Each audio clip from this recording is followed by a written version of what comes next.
Video like जरूर कर लीजिए और ऐसे वीडियो लगातार फ्री में पाने के लिए चैनल को तुरंत सब्सक्राइब कर लीजिए और बेल आइकन को जरूर टैप कर लीजिए ताकि आगे भी सारे वीडियो आपको मिलते रहे। यूट्यूब में फॉलो करते हैं तो प्लीज ये वाला फ्री टेलीग्राम चैनल जरूर ज्वाइन कर लीजिएगा। सारे नोटिफिकेशन सारे अपडेट यहीं पे आते हैं, ध्यान रखिए।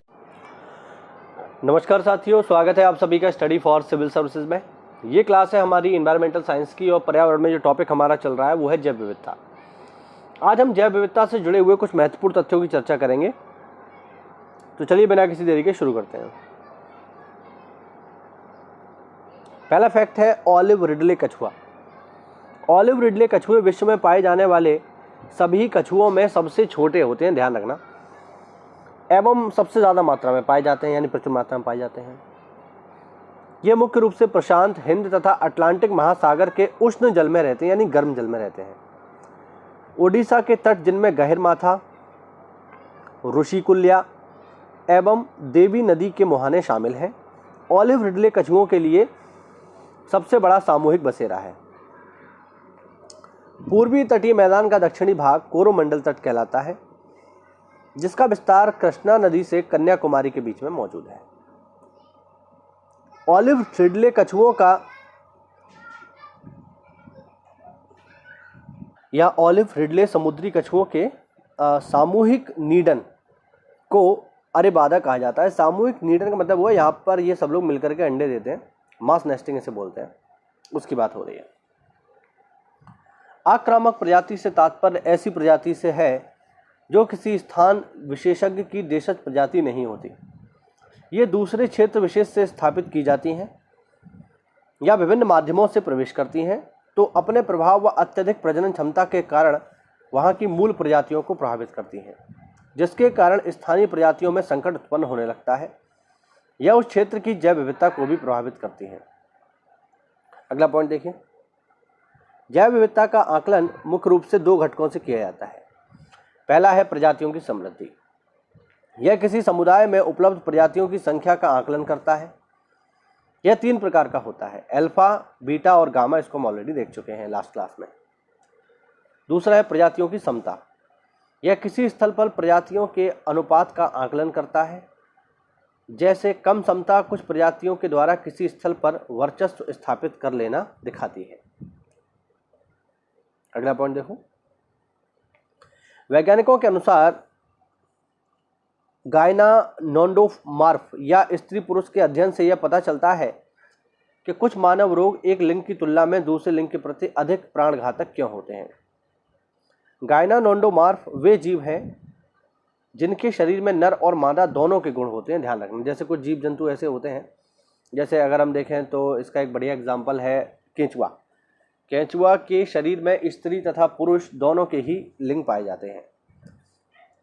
अगला पॉइंट देखिए। यह शब्द ग्रीक शब्द ज्ञान, जिसका मतलब है वुमेन, एंटर का मतलब है मैन और मॉर्फ का मतलब है फॉर्म, से मिलकर के बना है। इस प्रकार इन जीवों में शरीर के एक भाग में मादा तथा दूसरे भाग में पुरुष विशेषताएं दिखाई देती हैं। पक्षियों, सख्त खोल आवरण वाले जीवों तथा तितलियों में यह स्थिति दर्ज की गई है।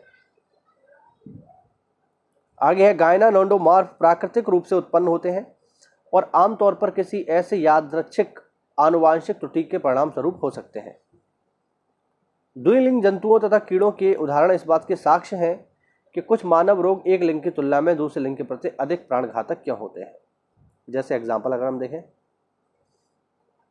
तो मल्टीपल स्क्लेरोसिस, मोटापा, मेटाबॉलिक सिंड्रोम, ऑटोइम्यून रोग, अल्जाइमर जैसी बीमारियां, यहाँ तक कि उम्र वृद्धि के असर में भी लैंगिक अंतर देखने को मिलता है।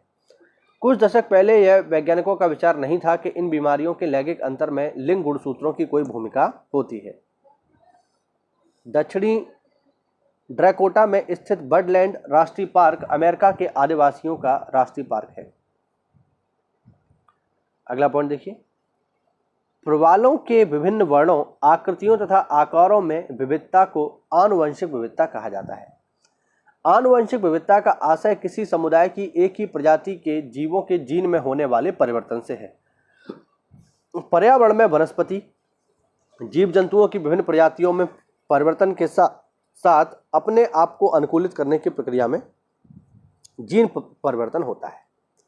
अगला पॉइंट, तेलंगाना के आदिलाबाद जिले जहां पर कबल टाइगर रिजर्व भी मौजूद है।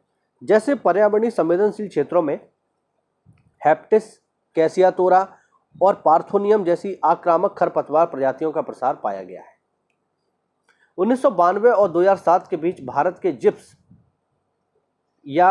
गिद्दा की 3 प्रजातियों में से लंबी चोंच वाले गिद्ध या लॉन्ग बिल्ड और पतली चोंच वाले गिद्ध या स्लाइडर बिल्ड की आबादी 97% तक कम हो गई, ये है ना।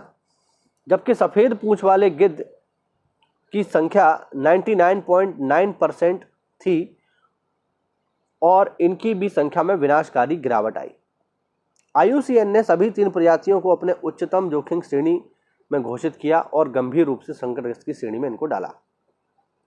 अब सवाल ये उठता है कि ये आखिरकार गिद्ध समाप्त क्यों हो गए। तो देखो, भारत में गिद्धों की 9 प्रजातियों में से डाइक्लोफिनॉक्स से जिप्स गिद्धों की 5 प्रजातियों में से 3 प्रभावित हुए। यूरेशियन ग्रिफन जिप्स गिद्ध और हिमालयन ग्रिफन गिप्स भी प्रभावित हुए, लेकिन इनकी संख्या में उतनी भारी गिरावट ना आई। यानी इनकी जो संख्या कम हो रही है उसका रीजन क्या है? डाइक्लोफिनॉक। डाइक्लोफिनॉक क्या है? डाइक्लोफिनॉक है एक दर्द निवारक जो कि पशुओं को दिया जाता है। जब पशु बीमार होते हैं या उनके शरीर में दर्द होता है तो उन्हें ये पेन किलर दे देते हैं। ये पेन किलर उनकी बॉडी में इकट्ठा होता रहता है, खासकर उनकी आंतों वगैरह में, लीवर वगैरह में इकट्ठा होता रहता है। और जब वो मर जाते हैं तो फिर जब गिद्ध वगैरह उनको खाते हैं तो ये उनके शरीर में भी पहुंच जाता है, जिससे उनकी किडनी वगैरह फेल कर देता है। इस वजह से उनकी मृत्यु हो जाती है, तो ध्यान रखना। ठीक है, तो ये है लास्ट पॉइंट। देखो, पिंजौर हरियाणा में स्थित जटायु प्रजनन केंद्र बॉम्बे नेचुरल हिस्ट्री और हरियाणा वन विभाग का एक संयुक्त प्रयास है और भारत में इस तरह के 8 प्रजनन केंद्रों में से पहला है। इसके अतिरिक्त ऐसे सभी प्रजनन केंद्रों के चारों ओर लगभग 100 वर्ग किलोमीटर के दायरे को सुरक्षित क्षेत्र घोषित किया गया है। तो ये थे हमारे कुछ महत्वपूर्ण बिंदु जो कि जैव विविधता से जुड़े हुए थे। आगे बात होगी अगली क्लास में भारत में जैव विविधता की। तो साथियों, अगर आप चैनल पर नए हैं तो चैनल को सब्सक्राइब करिए, वीडियो अच्छा लगा हो तो वीडियो को लाइक करिए। मिलते हैं अगली क्लास में, तब तक के लिए जय हिंद, जय भारत, वंदे मातरम।